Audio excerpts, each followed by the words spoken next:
Hello guys, so we're going to be watching a very interesting game from ESL Masters Spring, and this is the Asian server. We have Silky playing as Zerg, spawning here with blue color, and his opponent is Has spawning at this location. And well, those players might be not very well known, especially if you're a European or American viewer, but to be honest, they are both very interesting, especially Has. This guy probably doesn't need like a special introduction because this is the guy who's been very famous for his particular playstyle. This is the guy who is super creative, super cheesy, and likes to play very aggressive. And because he's playing as Protoss race, this is the best race that you can have for such type of playstyle. So Has been trying different things over the past decade. He's a very experienced player, but he's also, I wouldn't really call him a one-trick pony, but he's the guy who does all those all-in cheeses and rushes almost every game he plays. So this is something that people expect from him. And this is one weakness that he has in his playstyle. Even though he's very versatile, his diversity only comes to cheeses and all-ins, and this is something that Silky is probably going to be expecting. And about Silky, not much could be said really. Well, he's a nice player. He's been doing not really great, but he's been doing like kinda alright on his own server in Asia, but didn't really have any interesting results on the international scene. But he's a decent Zerg player anyway, and he's gonna be trying his best to defend against Has aggression.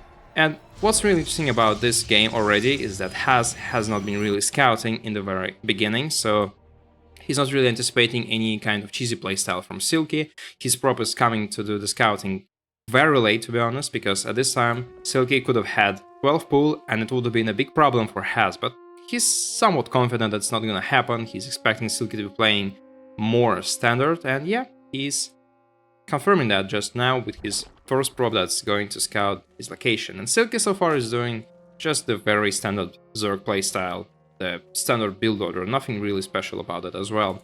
And as for Has, it's very important to see what he's going to be doing next. He's not doing any scouting units like Adevs, which is something that you are supposed to do if you play a normal build order. He's doing Stalker instead.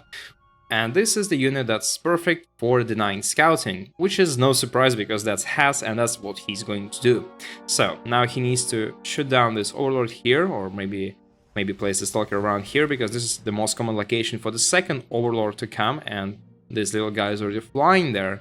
And of course we have Robo, so it's probably going to be something very cheesy. It's probably going to be a big timing attack. This is what you usually need this building for, and Silky is not yet aware, but he has the first pair of links. The wall is not really that perfect, there is no second gate in the wall, and obviously you should really have that, but anyway, this Zerling spots the Robo facility, and this is a big problem right now for Has, because his opponent now is aware that there is something going on, but he still doesn't know what exactly is going on, because, well, even if you scout Robo facility, a lot of things could be happening later on. It could be disruptor drops, it could be Colossi, it could be just a simple third base, if you prefer to play that way. But the problem here again is that Silky managed to see the Forge, and Forge usually means one and only thing. It means that, alright, it's probably gonna be a timing attack, because you don't really need Forge as early, and you don't need this +1 if you are actually trying to expand and take the third base. So this is not something that you really want to see as Zerg play. It means that you need to prepare for a potential aggression very soon. And he can actually confirm that with the second Overlord that's already around this base. For Has, he's also doing some little scouting on his own for some reason. You don't really need to do that actually, but yeah, he just decided to be like extra sure, extra confident that nothing is going on Silky's side. But yeah, Silky just playing normal. He has the third base. He kinda stopped drawing at around 39 draws. That's the perfect number that you need to counter any 2-base pushes from Protoss side. And he's having a Roach Warren already, so it's gonna be Ravagers, Roaches, and some Links as well. He already made a bunch, and he's gonna be seeing what's happening. And Has, on his side, he's trying to buy time with these Adders, but they just get caught off guard. Unfortunately, they're gonna be just eaten alive here in the middle of this map. A bit unlucky for Protoss player, but it's okay. He already has the War Prism and actually manages to save that last guy. This is pretty cool. This was a very nice play by Red Protoss, and he has 5 more gateways. Silky, for some reason, he's actually going to drone up, and this is actually a big mistake right now.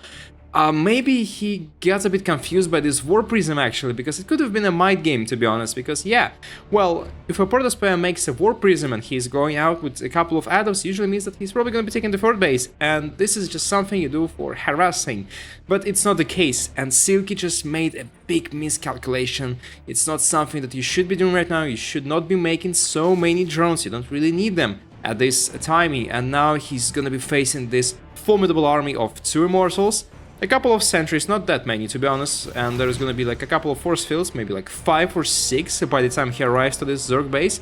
But Silky now, he has to invest a lot of money. He's also supply block, he needs now to make extra overloads. He's making 5, which also costs a lot of money, but the Zergling attack, yeah, it's gonna be actually pretty painful for Has. He needs to warp in some units at home, but he might be actually doing that at the front line. Yes, he just did that, judging by the number of zealots on the front line. Now he's going to attack this base. Quite a lot of units on the battlefield, also 5 queens from the Silky side. He's going to be trying to use this Ravager bios, and they actually hit the sentries very nicely. And yes, so far the engagement is going actually pretty well for the Zerg player. At the same time, this wall is safeguarded by a couple of adepts, and Zerglings are not going to be breaking in, but it's not that important as this fight. And now Silky has to pull the drones. He doesn't really have enough forces to stop this attack, but at the same time the Zerglings just come back from the battlefield, from the Protoss base, and now there just seems to be just right enough forces to stop this Protoss attack, just right enough units to do that.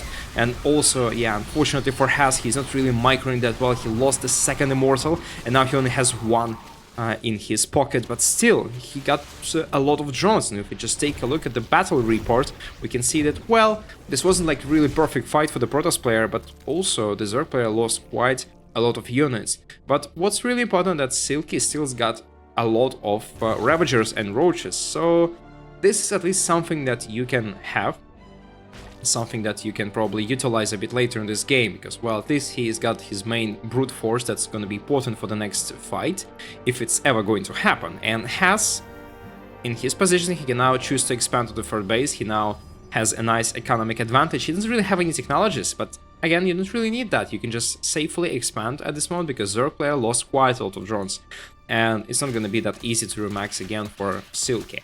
He also doesn't really have any upgrades. He also doesn't seem to doesn't really look like he has any tech at all. Yeah, there are no evolution chambers, there's no lair, and yeah, there's just nothing that he can do about it. But Has is very persistent right now. He just wants to finish that game right here, right now. Probably not the best call, to be honest, because, well, you could have just taken the base. It would have been much safer, and yeah, why not? You already have a nice economy advantage, so... But yeah, he's still trying to do it, and it's obvious something that can actually work out. A nice force fields here on the front, and now you just need to attack forward, just move forward. But there's quite a lot of roaches. This time there is more army supply for Silky, so I'm not sure about this attack, to be honest. Silky is doing a nice micro here, just trying to step back and just use the bios, and they're actually landing perfect on the War Prism. This was a very big hit by the Zerg player, and this is something that probably should not have happened in this engagement for the Protoss player. He now has to retreat, but he's also on creep. There are just 2 tumors, but they are so important in this engagement, and now he understands that there's just no way he can disengage, and Silky actually manages to become victorious in this game, which is not something that was supposed to happen, because, again, it didn't seem like he had enough stuff, didn't seem like he had enough tech and economy going for him, but yeah, Has just made a mistake and decided to go for the second attack, which was just a bad call, to be honest. That's it for today, guys. If you enjoyed, make sure to subscribe for more StarCraft 2 casts. Thanks for watching, and see you next time.